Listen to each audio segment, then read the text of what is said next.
और बी ने 4:5 के अनुपात में व्यापार आरंभ किया। कुल लाभ का 9.1% 97 दे दिया। उसके बाद ए का हिस्सा कितना है 400। अब समझने का प्रयास कीजिएगा, सीखने का प्रयास कीजिएगा, मेन रेशियो यही होता है। ए और बी को आपने लाभ को किस अनुपात में बांटा है, क्योंकि पूंजी यही थे। अब ध्यान दीजिएगा, टोटल लाभ परसेंट में, टोटल लाभ अगर 100 तो दान दे दिया है, देखिएगा कितना, अर्थात जो शेष बच गया, कितना बच गया 90.9। तो दोनों मिलके 4:5 में ले लेगा, तो 90.9 को बांटिएगा तो हो जाएगा 40.4, यहां हो जाएगा 50.5। 90.9 कहां से बोल रहे हैं, समझ में आ रहा है? तो 90.9 को 4:5 में बांटना है। 90.9 का तुलना 9 से, ए का तो 4 से, बी का तो बन जाए। अब ए का लाभ आपका दिया हुआ 404 रुपया, तो ए का तुलना ए से निकालना है कुल लाभ। कुल लाभ कितना माने थे, जल्दी बोलिए। पूरे विद्यार्थी जी 10 बार में कट रहा, अर्थात हम लोग का आंसर 1। एबीसी क्रमशः 1,80,000 रुपए, 2 लाख रुपए, 1,20,000 रुपए निवेश करके व्यापार शुरू किया। तो चलिए सबसे पहले एबीसी 3 पार्टनर है, मैंने 3 पार्टनर का नाम लिख लिया, जिनकी पूंजी आप लोगों को पता हो गई। जल्दी बोलिएगा, 9, 10, 6। कलम रोक लीजिएगा। एक व्यापार में देखभाल करता है तो उसे 150 रुपए प्रति माह दिए जाते हैं तथा लाभ को उनके पूंजी के अनुपात में बांटा जाता है। एक का कुल लाभ दिया हुआ है 20,250 रुपए। तो उस व्यापार में वार्षिक लाभ, तो ध्यान दीजिएगा वर्ष की बात क्या है, सीखिएगा। 20,250 रुपए किसका लाभ हुआ? तो एक लाभ 2 तरीके से हुआ है। एक तो उसे काम करने के बदले सैलरी मिली है, और दूसरा जो है पूंजी के रूप में मिला है। तो 150 रुपए प्रति माह का मतलब 12 महीने में 1800 रुपए। 12 महीने में 1800 रुपए कहां से मिल गया? काम करने के बदले 1800 रुपया कहां से मिला? शेष जो बच गया होगा किससे मिला होगा? पूंजी के कारण। 1800 रुपया इसमें घटा दीजिए, शेष कितना बचेगा? घटाइए जल्दी। 18,450 किसका लाभ? अभी इसको निकाले क्यों? क्योंकि रेशियो तो इसी का न दिया हुआ था, पूंजी वाले बंटवारा का न दिया हुआ था। क्योंकि शेष लाभ को पूंजी के अनुपात में बांटा गया है, शेष लाभ को, हाँ या ना? तो शेष निकल गया। अब ए का तुलना ए से निकालना है किसका? टोटल। क्या निकालना? टोटल। तो जल्दी बोलिए, 25 से। जल्दी हल करिए।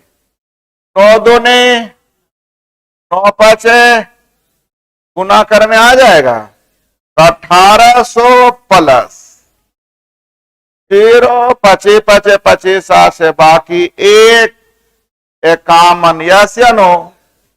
अब जल्दी जोड़ दीजिए। 0 5 8 2 10 का 0 बाकी 1 52 1। नेक्स्ट कर रहा है, रेशियो में एक लाइन लिखाए थे, किराए संबंधित प्रश्न को हल करते समय हमें ध्यान देना होगा कि किराया उसी अनुपात में देय होती है जिस अनुपात में उस वस्तु का उपयोग किया गया। हम लोग 2 मित्र मिलकर रेंट पे मकान ले लेते हैं, तो दोनों मिलकर आधा आधा दे देते हैं। लेकिन जब बड़ी बड़ी जो महंगी रेंटर होते हैं, मैंने अगर 24 घंटे के लिए लिया और आप 3 घंटे यूज कर रहे हैं और मैं 21 घंटा यूज कर रहा हूं, तो रेंट पड़ेगा 3 और 21 में बराबर बराबर नहीं। बराबर बराबर हम लोग इसलिए यहां देते हैं कि हम लोग समझते हैं दोनों बराबर बराबर यूज करते हैं। मेरी बात समझ में आ गई? तो किराया उसी अनुपात में देय होती है जिस अनुपात में उस वस्तु का उपयोग किया गया। तो सीखिएगा। ए और बी एक चारा गाय किराए पर लेते हैं। ए की 24 गाय कई महीने? ए ने यूज किया 24 गाय 6 महीने उस चारागाह में, बी ने भी यूज किया 16 भैंस। तो बोलिए वो गाय एगो है, तो गाय भैंस में कहीं ना कहीं संबंध होगा, तभी रेशियो निकलेगा। चलिए 3 गाय उतना ही घास खाती है जितना कि, तो 3 गाय बराबर 4 भैंस, तो गाय और भैंस का रेशियो उल्टा पढ़ लिए। 3 गाय उतना ही घास खाती है जितना कि, अर्थात रेशियो में इसमें 2 से गुना, इसमें क्या लोग पढ़े थे ना अनुपात में, 5 आदमी उतना ही काम करता है जितना कि 6 औरत। इफिशियंसी याद है, तो रेशियो हो गया विद्यार्थी चारागाह का मैंने यूज किया, तो यही किराया का अनुपात हो गया। जल्दी चेक कीजिए, हल करिएगा। 12 दूने 24, आगे 4 चौ अर्थात 3 अनुपात, टोटल किराया 1200 का तुलना 5 से। किनका निकालना, कैसे गुना, अर्थात हम लोग का आंसर 5। सीखिएगा। सेम क्वेश्चन, ए और बी का पूंजी का रेशियो 5 अनुपात 6। ध्यान दीजिएगा, कुल लाभ का 12.5% ए को प्रबंधक के रूप में, इसका 12.5% निकालना आसान है, इसलिए डायरेक्ट भी यूज कर सकते हैं, रेशियो की जरूरत नहीं, क्योंकि कुल लाभ दिया हुआ उसका 12.5% मतलब 1/8 यानी 11 हटा लेंगे, बच गया विद्यार्थी जी 77। 77 को पूंजी के अनुपात में 77 का तुलना 11 से, जिसका निकालना उससे गुना कर ले। ए का तो 5 से यानी 7 बचे 35, 11 46,000। बी का तो 6 से यानी 7 42, अर्थात आपका आंसर कौन हो जाएगा, हाँ या ना। तो अब ध्यान रखना इस बात पे कि 12.5% कुल लाभ का था, और कुल लाभ ऑलरेडी दिया हुआ है, इसका 12.5% निकालना भी आसान है, इसलिए मैंने कहा रेशियो में घुसने की कोई जरूरत नहीं। या समझ में, कुल लाभ का 12.5% था, कुल लाभ आपके प्रश्न में दिया हुआ है, उसका 12.5% 1/8 निकालिए, 11 निकल जाएगा, ये 0 बाद में बैठाते रहिएगा हम लोग। शेष लाभ, तो शेष 77 को पूंजी के अनुपात में 77 का तुलना है 11 से। ए का तो 5 से यानी 7 बचे 35, 11 पहले यानी 46। बी को तो 6 से यानी 7 42, बन गया। एबीसी की पूंजी का अनुपात जल्द से जल्द लिख लीजिए, 4 5 6। अब सीखिए,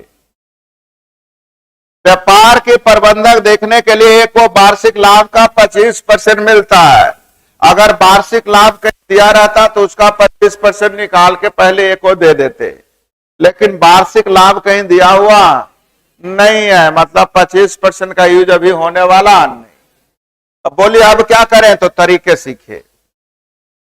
25% किसको दे दिया, शेष लाभ को कह रहा पूंजी के अनुपात में, तो शेष कितना बचेगा, तो 75 का तुलना, जल्दी जोड़िए, कितना से कितना, ए का तो 4 से, बी का तो 5 से, और सी का तो क्या लाभ का रेशियो निकाले, वो समझ में आया आप लोगों को। 25% पहले किसने ले लिया, शेष, तो शेष कितना बचेगा, 75 को तीनों मिलकर पूंजी के अनुपात में। अब रेशियो इतना आसान, इस तो बता दिए, हल करिए। क्या हो जाएगा, 20 25 45, 25 30, 5 से कटेगा 9 5 6। अब आपके प्रश्न में जो निश्चित राशि दिया हुआ है उसका तुलना उससे कर लीजिए। 1000 के बारे में क्या दिया हुआ है, जल्दी बोलिए। ए को बी और सी से मिलने वाली राशि से 1000 कम, बी और सी से देखिए 11 से कितना कम, 2। निकालना किनका, कुल लाभ, तो 9 5 14 6 20, अर्थात आंसर जल्दी बोलिए 1 पर 4 0। आसान है, लेकिन कब? जब रेशियो आपका लिखने आ जाएगा तब। अगर आप घर बैठे कम पैसे में अपनी परीक्षा की अच्छी तैयारी करना चाहते हैं तो प्ले स्टोर से स्टडी ट्रेंड ऐप डाउनलोड करें।